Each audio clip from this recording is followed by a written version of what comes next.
कादंबरीचा विषय म्हणून म्हटलं तर घटस्फोट घेणाऱ्या दोन जणांची ती गोष्ट आहे, त्या एका जोडप्याची ती गोष्ट आहे किंवा कारणं जर आपण त्याचा लसावी काढत गेलो की हे का घडतंय तर त्याचा लसावी काढल्यानंतर लक्षात येतं की खूप क्षुल्लक कारणं आहेत. त्या मार्गाने कोणी जाण्याचा प्रयत्न करत नाही, कारण एकदा घटस्फोट घेऊन टाकूयात ही टॅगलाईन झाली किंवा हा निर्णय ठाम झाला की मागे फिरलं जात नाही.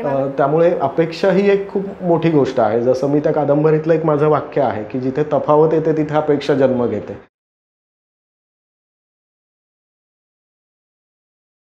नमस्कार, चिदविलास स्टुडिओज चॅनलमध्ये कोर्टशिप या सिरीजमध्ये तुमचं सगळ्यांचं मनापासून स्वागत करते. चिदविलास गेली 20 वर्ष लेखन क्षेत्रामध्ये कार्यरत आहे. Blog writing, script writing, documentary writing, कथा, कादंबरी, पुस्तक लेखन, कविता अशा विविध क्षेत्रांमध्ये तो काम करतोय. आणि मागच्या 2 वर्षापूर्वीच त्यांनी एक कादंबरी लिहिली. त्याची पहिली कादंबरी होती कोर्टशिप. या कोर्टशिपच्या सिरीजमध्ये कोर्टशिप या विषयावरती अनेक गोष्टी गुंफल्या गेलेल्या आहेत आणि त्याच्याबद्दलच आपण त्याच्यासोबत गप्पा मारणार आहोत. चिदविलास, काय नक्की कोर्टशिप या मागची संकल्पना कशी सुचली आणि काय थॉट होता तुझा याच्या पाठीमागे?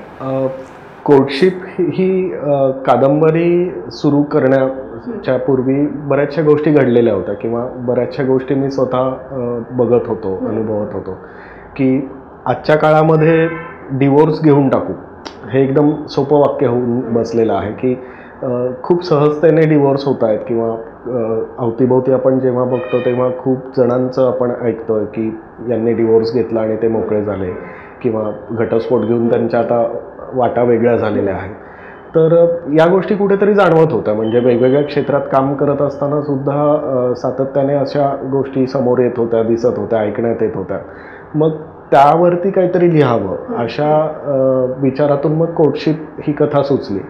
आणि कोर्टशिप या नावामागचा उद्देश असा होता की जसं आपण लग्न ठरल्यानंतरचा एक काळ कोर्टशिप पिरियड असं म्हणतो, त्याच पद्धतीने डिवोर्सच्याही बाबतीत किंवा अशा कुठल्या निर्णयाच्या वेळेसही जर त्या काळात ज्या पद्धतीने सगळ्या गोष्टी घडतात तर तसं जर घडू शकलं तर नक्कीच काही गोष्टी खूप चांगल्या होऊ शकतात असं वाटलं. म्हणून मग कोर्टशिप हे नाव मी त्याला दिलं होतं. पण आता जसं तू म्हटलास आता की घटस्फोट घेऊन टाकूयात, हे एक सध्या काय म्हणतात ना समाजामध्ये किंवा सध्या आजूबाजूला आपल्या खूप कॉमन वाक्य ऐकू येणार. तर ह्याच्याविषयी कादंबरी कशी फिरते आणि कशी गुंफली गेली? हां, म्हणजे कादंबरीचा विषय म्हणून म्हटलं तर घटस्फोट घेणाऱ्या दोन जणांची ती गोष्ट आहे, त्या एका जोडप्याची ती गोष्ट आहे. पण स्वाभाविकच थोडा वेळ कादंबरी बाजूला ठेवून जर आपण डिवोर्स या विषयावर बोलायचं म्हटलं तर त्या कादंबरीत जसं घडलं आहे त्याच पद्धतीने 2 व्यक्तींच्या बाबतीत घडणारी ती कथा जेव्हा समोर येते तर स्वाभाविकच त्याच्यासोबत अनेक पैलू आहेत की डिवोर्स जेव्हा एक होतो तेव्हा तो डिवोर्स फक्त त्या दोघांचा असतो किंवा त्या दोघांचंच सगळं जे काही घडतं ते असं नाही आहे, तर त्याच्या भोवती खूप गोष्टी फिरतात. आणि मग त्यामुळे मला असं वाटतं की कादंबरी त्यातली कथा हा एकतर भाग आहेच आहे, पण आपण ही जी सिरीज करायचं म्हणालो किंवा आपण हे करायचं म्हणतो तर खरंच त्यामधले काही महत्त्वाचे मुद्दे हे चर्चा करण्यासारखे, त्यावर बोलण्यासारखं खूप काही आहे. आणि जे आपण रोज अनुभवतोय की तू जर ऑब्झर्व केलं असेल तर एक काही वर्षांपूर्वी कदाचित डिवोर्स घेणं किंवा त्या दोघांमध्ये काहीतरी असं घडतंय, ते वेगळे होत आहेत, ही गोष्ट एक भयंकर वाटायची किंवा खूप असं त्या भौतिक खूप गोष्टी व्हायच्या.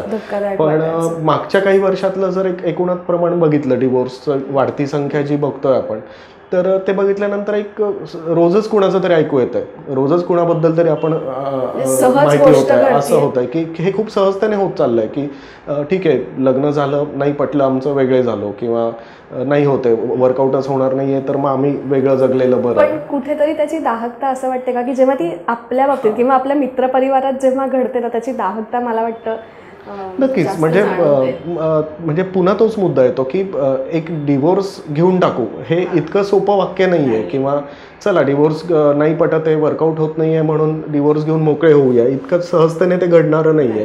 कारण आपणही बघतो की शेवटी लग्न म्हणजे केवळ त्या दोघांचं नसतं, तर त्याच्यासोबत 2 कुटुंब, अवतीभोवतीची अनेक नाती किंवा त्यासोबत अनेक गोष्टी जोडल्या जातात. आणि विशेषतः काही केसेसमध्ये जर असं म्हणलं की मुलं-बाळं असतील तर त्यांचं भविष्य, या सगळ्याच गोष्टींवरती होणारे परिणाम असतात. आणि मला ती गोष्ट खूप जाणवली की बऱ्याचदा म्हणजे या सगळ्या कादंबरी लिखाणाच्या निमित्ताने मी जेव्हा वेगवेगळ्या गोष्टी बघत होतो किंवा काही थोडा अभ्यास करत होतो त्या बाबतीत, तर डिवोर्सच्या केसेसची संख्या वाढलेली आहे स्वाभाविकच. आणि त्यासोबत त्यामध्ये जर विचार केला तर असं आहे की काही केसेस या खरंच जेन्युइन आहेत की ज्याच्यामध्ये खूप काहीतरी त्रासदायक गोष्टी घडल्यात, काही भयंकर घटना घडल्यात किंवा खूपच विचित्र काही गोष्टी घडलेल्या असतात आणि मग त्यावेळी त्या दोघांनी न राहिलेलंच बरं सोबत, अशा प्रकारच्या काही केसेस नक्कीच आहेत. म्हणजे ते एक प्रमाण ते आहे. दुसरं एक प्रमाण असं आहे की थोडंसं विचार नाही पटलेत किंवा हे झालं किंवा कारणं जर आपण त्याचा लसावी काढत गेलो की हे का घडतं आहे, तर त्याचा लसावी काढल्यानंतर लक्षात येतं की खूप क्षुल्लक कारणं आहेत. म्हणजे तसं या क्षुल्लक कारणांसाठी म्हणजे हा ज्याचा त्याचा प्रश्न असतो, आपण असं खूप जनरलाइज असं नाही ते करू शकत, पण एक त्रयस्थ म्हणून बघताना ते असं वाटतं की अरे हां, हे सॉल्व्ह होऊ शकतं. एखादी गोष्ट, एखादा विचार नाही पटला आहे किंवा हे झालं आहे तर हे होऊ शकतं, पण ते का नाही होत आहे, हा एक खूप महत्त्वाचा प्रश्न आता समाजासमोर होऊन बसलेला आहे. कुठेतरी तोडगा निघू शकतो पण ते घडत नाही आहे किंवा त्या गोष्टींनी त्या मार्गाने कोणी जाण्याचा प्रयत्न करत नाही आहे. कारण एकदा घटस्फोट घेऊन टाकूयात ही टॅगलाईन झाली किंवा हा निर्णय ठाम झाला की मागे फिरलं जात नाही. आणि मला ते कोर्टशिप कुठेतरी याच घटनेवर विचार करायला लावते की कोर्टशिपमध्ये मी ते मांडण्याचा प्रयत्न तसाच केलाय की एकदा डिवोर्स घेऊन टाकू ही प्रक्रिया एकदा आपल्या डोक्यात सुरू झाली त्या व्यक्तीच्या किंवा कोणाच्याही, की त्याच्यानंतर एक विचार एका बाजूनेच केला जातो सगळा. हां, म्हणजे प्रत्येकाच्या बाबतीत घटना कदाचित वेगळ्या असतील, म्हणजे कुठल्या घटनेतून झालं किंवा काय घडलं हे प्रत्येकाचं वेगवेगळं असू शकतं, पण त्याच्या मागच्या घडणाऱ्या ज्या गोष्टी असतात किंवा त्याच्यावरची सोल्युशन्स जी असतात ती कदाचित काही प्रमाणात समानच आहेत प्रत्येकाची. म्हणजे उदाहरण घ्यायचं झालं म्हणलं तर विचार पटले नाही आहेत, ठीक आहे, किंवा एखादी गोष्ट घडलेली नाही आहे किंवा हे असं झालेलं नाही आहे किंवा एकमेकांमध्ये काय पटत नाही आहे किंवा आजूबाजूच्या नात्यांचा काही परिणाम, अशा काही गोष्टींची जर उदाहरणं घेतली आपण त्याच्यामध्ये, तर घटना वेगवेगळ्या असतील, पण एकूणात त्या दोघांमध्ये काय झालं पाहिजे किंवा काय पद्धतीने ते हँडल केलं पाहिजे ही पद्धत कुठेतरी चुकतीये असं मला ते जाणवलं. की ज्याच्यामध्ये जर नीट तो लसावी काढून एक कुठेतरी त्या गोष्टीकडे त्रयस्थ म्हणून बघितलं जर शक्य झालं बघणं, तर मग एक कुठेतरी त्या चुका कळत जातात, काही गोष्टी घडत जातात आणि दोन्ही बाजूंनी काय घडलंय हा एक विचार होणं खूप गरजेचं असतं. कारण डिवोर्स घेण्याचा निर्णय हा आपल्याला एककल्ली बनवतो असं मला खूप वाटतं. कारण त्याच्यामध्ये बऱ्याचदा मग थोडासा इगो फाईटचा विषय येतो की अहंकार दुखावला जातो. प्रत्येकाला असं वाटतं की त्यावेळेला मीच बरोबर आहे किंवा माझीच भूमिका बरोबर आहे, हा एक कुठेतरी तू म्हणलास तसा एकांगी विचार होतो.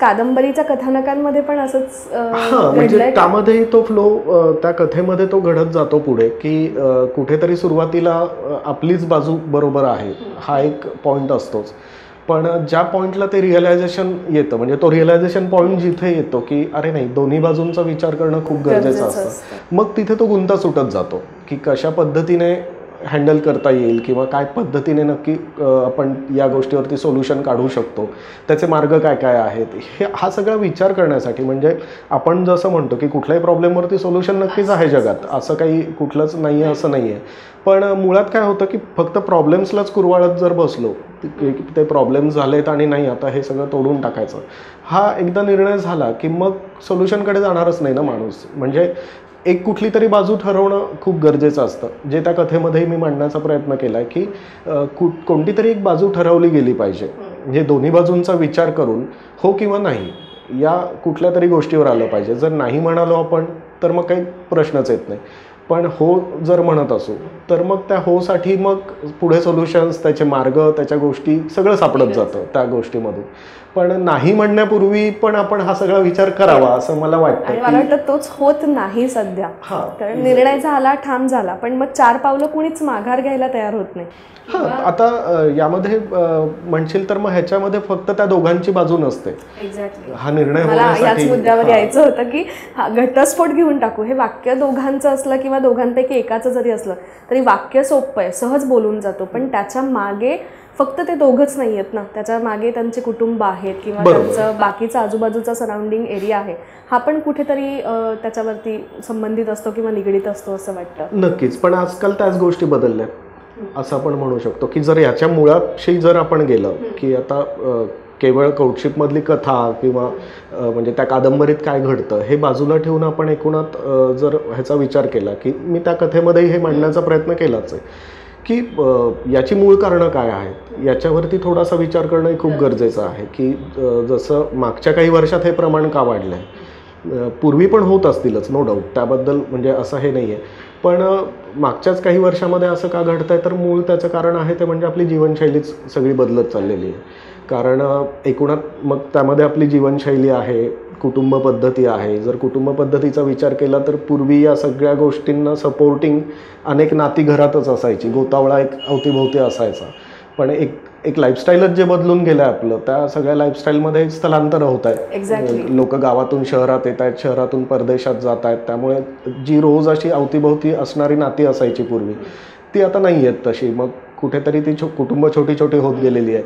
मग कुठेतरी दोघंच राहत आहेत असंही सगळं जे आहे. मग या सगळ्या गोष्टींमध्ये स्वाभाविकच अवतीभोवतीच्या नात्यांचा जो सपोर्ट असायचा किंवा हे असायचं ते आता नाही आहे, हे आपण समजूच शकतो. ठीक आहे, काळानुरूप ते आता घडणारच आहे. मग त्याच्यावरती काही सोल्युशन्स आपण काढू शकतो का, हाही विचार केला पाहिजे. तू आता म्हणला त्याच मुद्द्यांकडे यायचं होतं की कोर्टशिप हे फक्त एक घटस्फोट या एका मुद्द्यावर नाही, तर ह्याच्या मागे अजून काय मुद्दे असू शकतात असं तुला वाटतं, किंवा त्या गोष्टींभोवती तुझी कथा फिरते? म्हणजे ह्याची कारणं खूप वेगवेगळी आहेत. म्हणजे हे केवळ त्या दोघांमध्ये कुठेतरी वाद झाला आहे किंवा त्या दोघांचे विचार पटले नाही आहेत हे एवढ्यापुरतं ते कारण नसतं. तर त्याच्या मागे अवतीभोवती खूप गोष्टी आहेत. त्याच्यातली कारणं जी सगळ्यात महत्त्वाचं मी म्हणालो की जीवनशैली जी बदलली आहे ते आपण काय पद्धतीने ॲक्सेप्ट करतोय हे खूप महत्त्वाचं आहे. की हे सगळं बदलत असताना काही बदल आपण स्वीकारतोय का, कुटुंब म्हणून, जोडपं म्हणून, म्हणजे एक त्या दोघांनी ते स्वीकारणं, अवतीभोवतीच्या कुटुंबाने ते स्वीकारणं किंवा समाजातल्या इतर घटकांनी ते स्वीकारणं, अशाही खूप महत्त्वाच्या गोष्टी आहेत की बदलत्या काळानुसार आपण बदलतोय का, हे खूप महत्त्वाचं आहे. दुसरं महत्त्वाचं म्हणजे त्यातला सगळ्यात बेस ज्याला म्हणू शकतो या सगळ्या गोष्टींचा तो म्हणजे असतो अपेक्षा. की एकमेकांकडून नक्की अपेक्षा काय आहेत हे जोपर्यंत क्लिअर होत नाही आहे तोपर्यंत त्या नात्यामध्ये प्रॉब्लेम्स येत राहणारच आहेत. त्यामुळे अपेक्षा ही एक खूप मोठी गोष्ट आहे. जसं मी त्या कादंबरीतलं एक माझं वाक्य आहे की जिथे तफावत येते तिथे अपेक्षा जन्म घेते. तर याबद्दल आपण नंतर डिटेल बोलूच सगळं की ती तफावत काय आहे. कारण स्वाभाविक आहे, जेव्हा ही नाती जोडली जातात त्यावेळेस कुणीच सारखं नसतं. मग त्या दोन व्यक्तीही सारख्या नाही आहेत, दोन कुटुंबही सारखी नाही आहेत, त्यांची पार्श्वभूमी प्रत्येकाची वेगळी असते. सांस्कृतिक असू दे, कल्चर म्हणजे सगळंच हे आर्थिक असेल किंवा एकूणच सगळ्याच हे पार्श्वभूमी दोन्ही कुटुंबांच्या वेगवेगळ्या असतात. त्यामुळे मग ती कुठे कुठे तफावत आहे दोन कुटुंबांमध्ये, दोन व्यक्तींमध्ये. हे लव्ह मॅरेज, अरेंज मॅरेज दोन्हीमध्ये ही गोष्ट कॉमन असावी की असं काही नाहीये की तुम्ही मॅरेज कुठल्या प्रकारचं ह्याचा हे फरक नाहीये. उलट लव्ह मॅरेजमध्ये तो प्लस पॉईंट आहे की कदाचित तुम्ही आधी जेवढा काळ रिलेशनशिपमध्ये आहात तेव्हा हे समजून घेणं खूप गरजेचं आहे. कारण विशेषतः लव्ह मॅरेजेसमध्ये हे कसं होतं की आपण एक रिलेशनशिपमध्ये आहोत आधी, त्यावेळचं एक जग वेगळं असतं, त्या दोघांचंच असतं आणि हे सगळं आहे. पण अचानक लग्नानंतर जेव्हा हे सगळं बदलणार आहे ते ॲक्सेप्ट करण्यासाठी किंवा त्याला सामोरं जाण्यासाठी ते दोघं कसे प्रिपेअर होत आहेत हेही खूप गरजेचं असतं. अरेंज मॅरेजमध्ये एकमेकांचं हे अंडरस्टँडिंग होणं, ते कम्युनिकेशन होणं हे खूप महत्त्वाचं आहे. की ज्याच्यातला हा पुढचा मुद्दा, अपेक्षांनंतर सगळ्यात महत्त्वाचा मुद्दा म्हणजे तो म्हणजे संवाद कसा आहे. की जीवनशैलीनुसार हे सगळं जे बदलत चाललंय त्याच्यामध्ये संवादही कुठेतरी कमी पडतोय. की वेळच नाही आहे किंवा मग एकमेकांशी नक्की काय बोलायचं आहे, एकमेकांच्या अपेक्षा कशा सांगायच्यात एकमेकांना हे कुठेतरी मिसिंग आहे. आणि तो संवाद नीट घडतोय का, तो संवाद केवळ त्या दोघांमधला नाही तर मग त्यांच्यासोबत जी नाती एकमेकांशी जोडली गेलेली आहेत तोही संवाद खूप महत्त्वाचा आहे सगळ्यात. चौथा महत्त्वाचा मुद्दा त्यातला म्हणजे वेळ. की आपण नात्याला किती वेळ देतोय, कशा पद्धतीने देतोय.